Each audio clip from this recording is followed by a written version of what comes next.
So now I'm going to talk about circular bowing and forearm rotation. Up until now we've talked about making the string crossing movement from the shoulder, moving the whole arm as a unit, and we practiced exercises like rolling the bow across the strings, making sure that the arm, that the elbow always stays level with the bowing hand. Well, this is still true. This is generally how we make string crossings, but there are, as always, exceptions to the rules.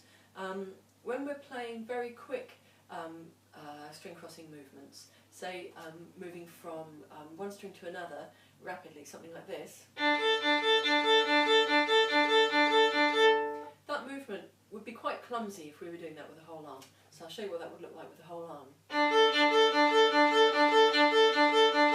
Your arm would very quickly get tired, and you wouldn't be able to do that so quickly if you're moving it the whole arm from the shoulder. So we use a slightly different technique when we have string crossing like this, which I've called in the book circular bowing. And the reason that I've called it circular bowing is because you can feel your hand moving around in a little circle as you do the bow stroke. So if I place the bow on the D and the A string, so that I'm playing like a double stop, I'm going to make sure my elbow is level with my hand, as usual, and the bow is on both strings. Now I'm going to leave my elbow in that position and just very slightly raise my bow by lifting my arm from the forearm, can you see? So that my bow just touches the D string.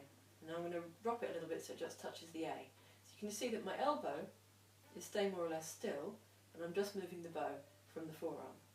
It's a very small movement, and it just goes to and fro between the strings. This doesn't work if you're going across more than one string, because you end up with your elbow too high. So this is just for playing adjacent strings, going to and fro rapidly between adjacent strings. So first of all, do this little exercise, just moving the bow from one string to the other by lifting and dropping the forearm. And when you can do that, try playing some bow strokes, just short bow strokes at around the middle of the bow.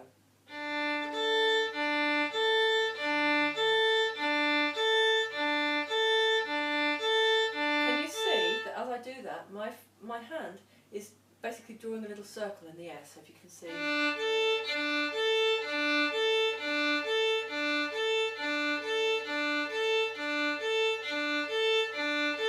You see that my hand is drawing a little clockwise circle in the air. So if I speed that up,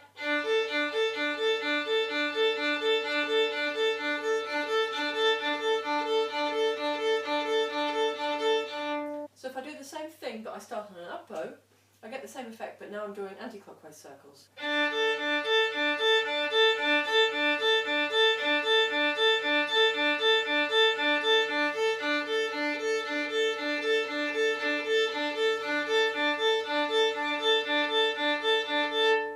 So this technique tends just to be used for shortish bow strokes around the middle of the bow when you're crossing rapidly between two adjacent strings. It's used quite a lot in folk music. In traditional Irish music it's known as crossbowing. You might get a tune such as Drowsy Maggie, you'd use this bow stroke.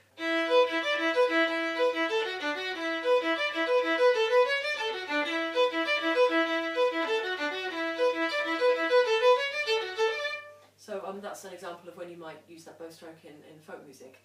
So it's the same kind of thing, you're drawing these little circles in the air. You're not using big bow strokes, they're quite short bow strokes, and you're just doing these little circles to make the bow move quickly between the two strings. So try this out on different pairs of strings, so on the G and the D and the A, and the A and the E. So I'll just show you on the G and the D. That's clockwise and anti-clockwise, starting on an up bow on the G. And on the A and the E.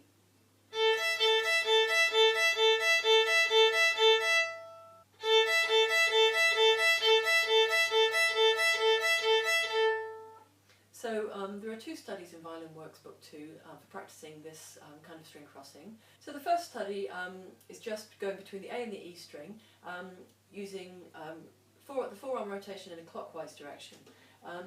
Be careful when you play this not to touch the E string with your fourth finger, so you need to put the fourth finger a little bit more upright than you might normally do, so that it doesn't touch the E string, so just watch out for that.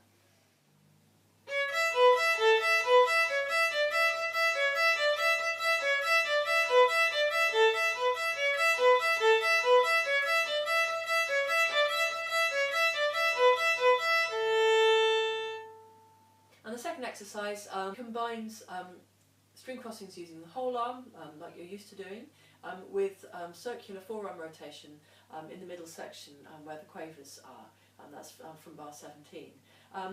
So watch how I change the movement of my arm. The first 16 bars I'm doing my string crossings, moving the whole arm across the strings, and then I change to using the circular forearm rotation.